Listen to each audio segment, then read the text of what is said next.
Boa noite, meus amigos, meus irmãos em Cristo, graça e paz.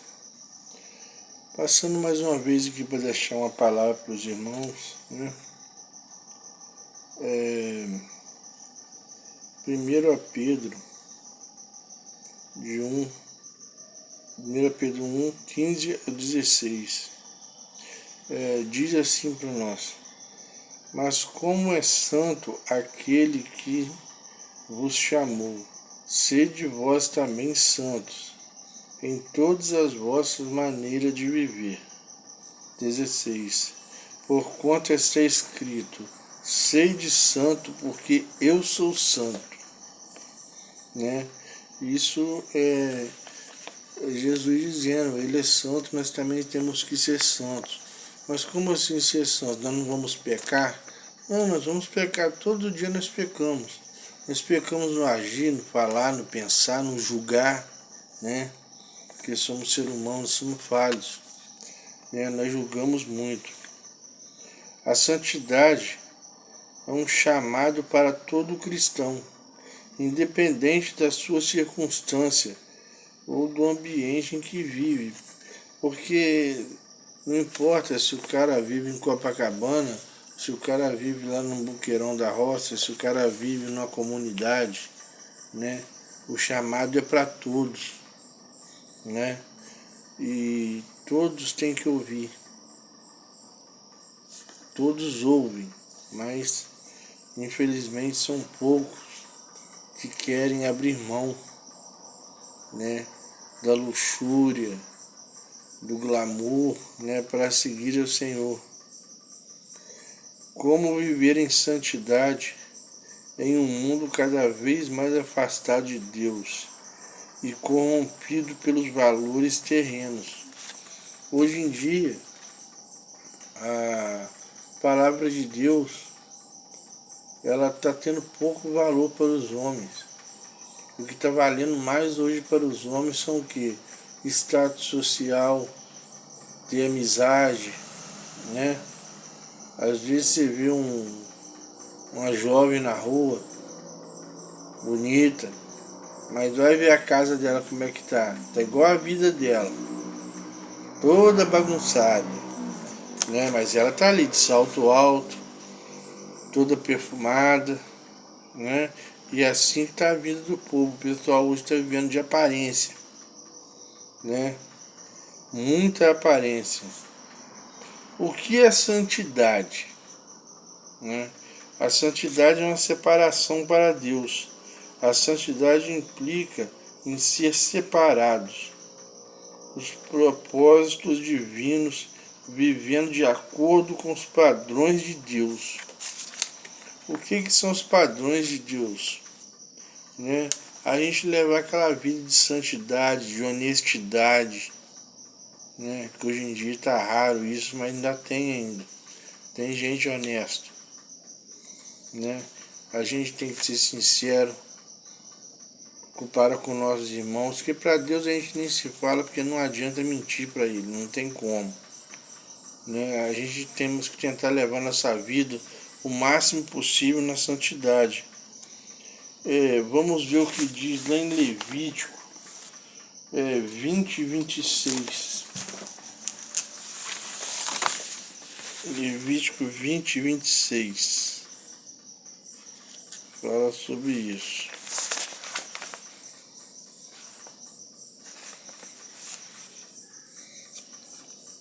Lembrando aos irmãos, né? Eu não sou pastor, eu não sou pregador, eu sou apenas um curioso em busca da palavra. Então Levítico 20, 26 diz assim: E ser-me-eis santas, porque eu, o Senhor, sou santo, e separei-vos dos povos para serdes meus, né? E ser-me-eis santos, porque eu, o Senhor, sou santo, e separei-vos povos para seres meus. O que Jesus está dizendo aqui? Que ele separou os seus santos, né, para ser santos junto com ele. É isso que ele quer pra gente, né? Não é isoladamente do mundo, mas a influência no mundo sem ser influenciado por ele. O que ele está querendo dizer aqui? Que nós temos que ser influência para o mundo. Nós não devemos ser influenciados pelo mundo. Nós devemos ser a luz. Devemos influenciar aqueles que estão nas trevas virem para a luz, né? Está lá em João 17, 15 e 16. Vamos lá dar uma conferida. João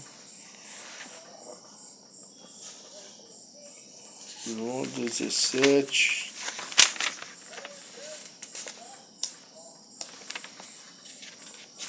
Tá aqui. João 17, 15 e 16 diz assim: não peço que os tire do mundo, mas que os livre do mal. 16. Não são do mundo, como eu do mundo não sou. Né? O que está dizendo aqui? Que Jesus não quer tirar as pessoas más do mundo, mas que nós também não podemos ficar ali nos ligando a elas. Né? Devemos falar, pregar, evangelizar, né? Porque nós que já somos de Cristo, nós não pertencemos a este mundo mais, assim como Jesus também não pertence, né? E dessa forma, nós não devemos ficar assim, nos misturando em rodinhas de escarnecedores, em bolinhos e coisas e tais, né? Eu tô lendo isso com os irmãos aqui, tirando de um esboço, né? Porque eu não sei pregar, tenho que fazer uns esboços. Eu não estou pregando, estou apenas tentando passar a palavra. Deus é santo, Ele é santo, nos chama a refletir essa santidade em nosso viver. Está lá em Isaías 6,3.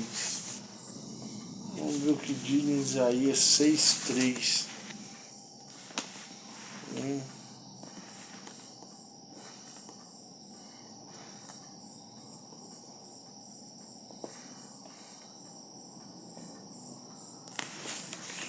Isaías 6,3.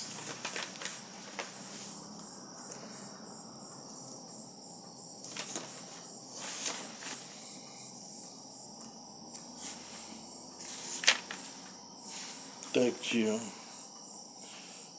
E clamavam uns para os outros, dizendo: Santo, Santo, Santo dos exércitos, toda a terra está cheia de sua glória. Né? Isto era os anjos, né? Que até os anjos cobriam os rostos para não ver a grandeza do Senhor Deus. Então diziam e clamavam uns aos outros: Santo, Santo, Santo é o Senhor dos exércitos, toda a terra está cheia de sua glória. Isso está lá em Isaías 6,3. Né? Vida transformada pelo Espírito Santo não é algo que conquistamos por nós mesmos, mas um fruto da obra do Espírito em nós. Quer dizer, é o Espírito Santo que faz a mudança na gente. Não é a gente que muda porque quer. É claro que o Espírito Santo e Deus só faz a obra na sua vida se você der o primeiro passo. deixar Jesus entrar, o diabo ele invade a sua vida. Ele arromba a sua vida, invade, entra, faz a tormenta dele. Mas Jesus não. Jesus bate a porta. Se você abrir, ele entra. Jesus não vai entrando na força na sua vida. Ele está ali do seu lado. Ele pode estar vendo tudo de ruim que está acontecendo com você. Entendeu? Mas se você não deixar ele entrar no seu coração, na sua vida, ele não faz nada. Sabe por quê? Porque você tem um livre-arbítrio. Você tem um livre-arbítrio. Você escolhe o seu caminho. Porque Deus nunca se afasta de você. É você que se afasta de Deus. Entendeu? Eu falo por mim. Eu estou falando isso por mim. Tá? E quem me conhece já sabe como eu era. Então no dia que eu dei o primeiro passo de verdade e deixei Deus entrar na minha vida, a minha vida mudou da água para o vinho. Né? Tá lá em Gálatas 5, 22 ao 23. Vamos ler em Gálatas.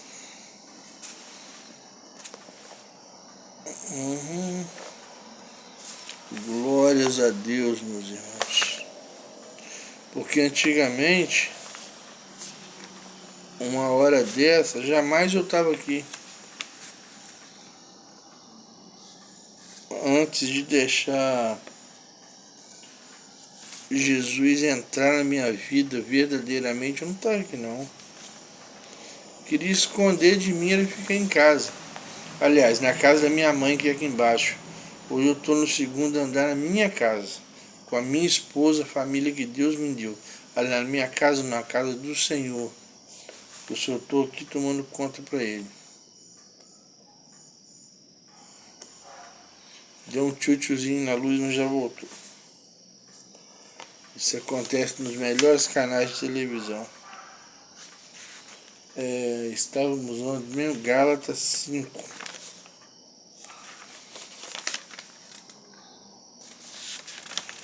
Gálatas 5. 20, Gálatas 5, 22 e 23.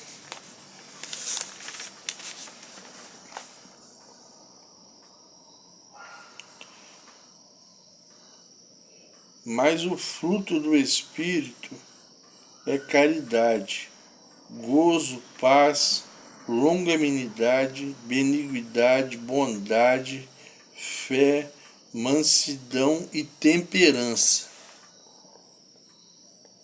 Contra estas coisas não há lei. Né? E o que está faltando no ser humano hoje? Né? Caridade. A palavra caridade aqui na Bíblia, ela significa amor também, tá? Amor, caridade, gozo, paz. As pessoas hoje em dia não têm paz.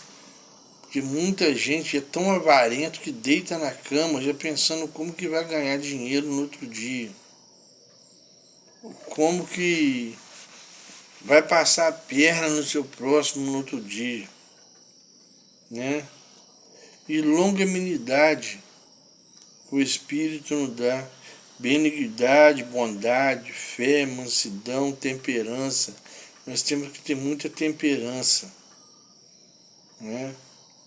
Muita paciência, muita calma, né? Porque contra essas coisas não há lei, entendeu?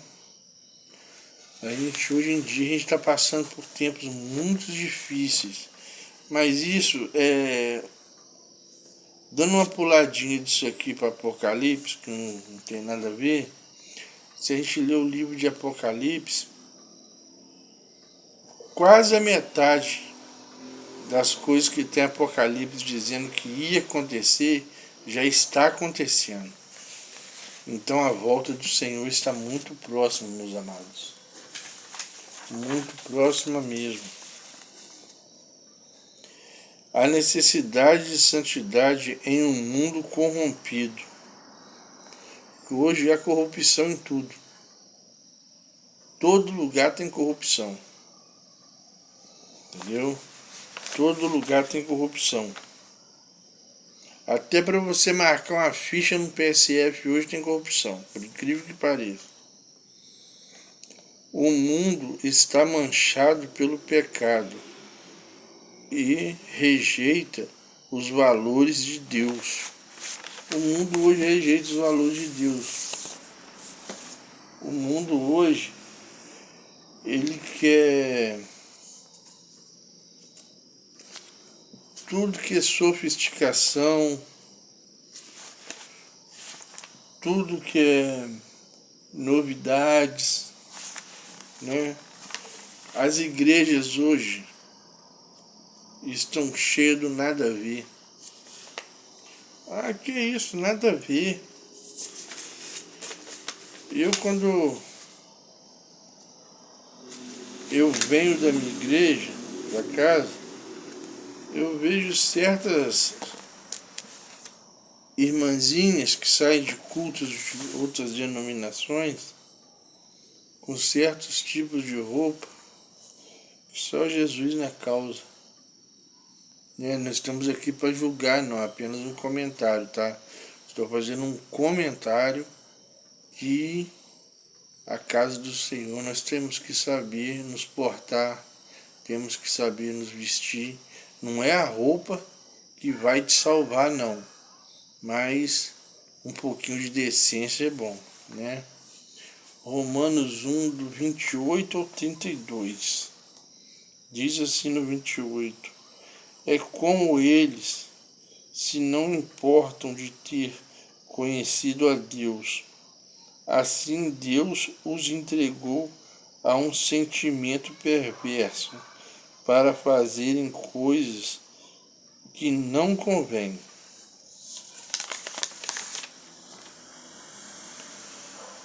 Estando cheios de toda a iniquidade, prostituição, malícia, avareza, maldade, cheios de inveja, homicídio, contenda, engano, malignidade, sendo murmuradores, destratadores, aborrecedores de Deus, injuriadores, soberbos, preguiçosos, inventores de males, desobediente aos pais e às mães, nécios, infiéis nos contratos, sem afeição natural, inconclusíveis, sem misericórdia, os quais, conhecendo a justiça de Deus, que são dignos de morte, os que tais coisas praticam,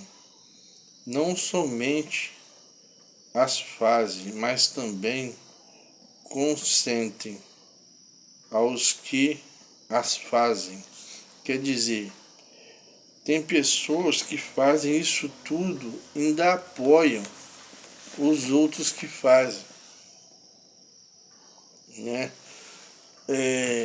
Um grande erro hoje, dentro de grande parte das igrejas, como eu acabei de dizer, eu nada vi. Eu não posso, o pregador não pode falar com o jovem da roupa dele, porque senão ele sai da igreja. Eu não posso pregar isso que eu vou ofender o irmão tal. Eu não posso pregar aquilo porque eu vou ofender o irmão tal, né? Aquele irmão ali, eu não posso fazer essa pregação não, porque tá fazendo uma coisinha errada por fora, o dízimo dele é gordo e coisa e tal, né? As igrejas hoje, grande parte delas estão fazendo isso aqui que Romanos está falando. Grande parte delas estão fazendo isso. Estão tampando o sol com a peneira. Tá? Porque, gente, isso aqui, ó, essa palavra aqui, ela não foi feita para quem está no mundo, não. Isso aqui é o guia do cristão. É o guia do crente. Hoje em dia as pessoas Ser crente? Não, sou cristão. Tem vergonha de falar que é crente, hoje é cristão. Tudo bem, dando mesmo, né? Mas vamos voltar lá pro outro negócio aqui. O impacto do pecado na vida espiritual. O pecado quebra nossa comunhão com Deus e impede nosso crescimento espiritual, né? Porque quando a gente peca, a gente fica com vergonha, a gente fica procurando afastar, se vê um irmão na rua, tenta fugir, né? E por aí mais. Está lá em Romanos, não, está em Isaías 59. Isaías 59.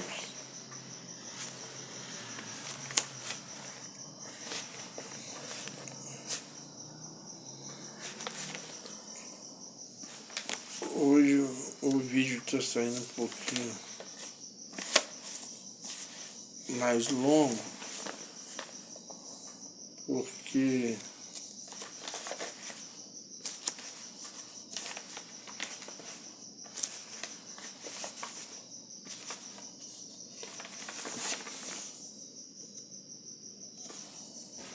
eu peguei um esboço maior um pouco. Isaías 59.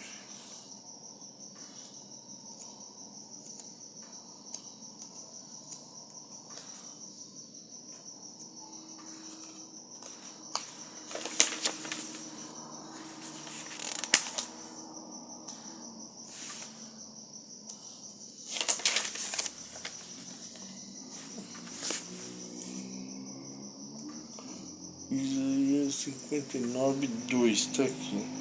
Mas a vossa iniquidade fazem divisão entre vós e vosso Deus, e os vossos pecados encobrem o seu rosto de vós, para que vós não ouça.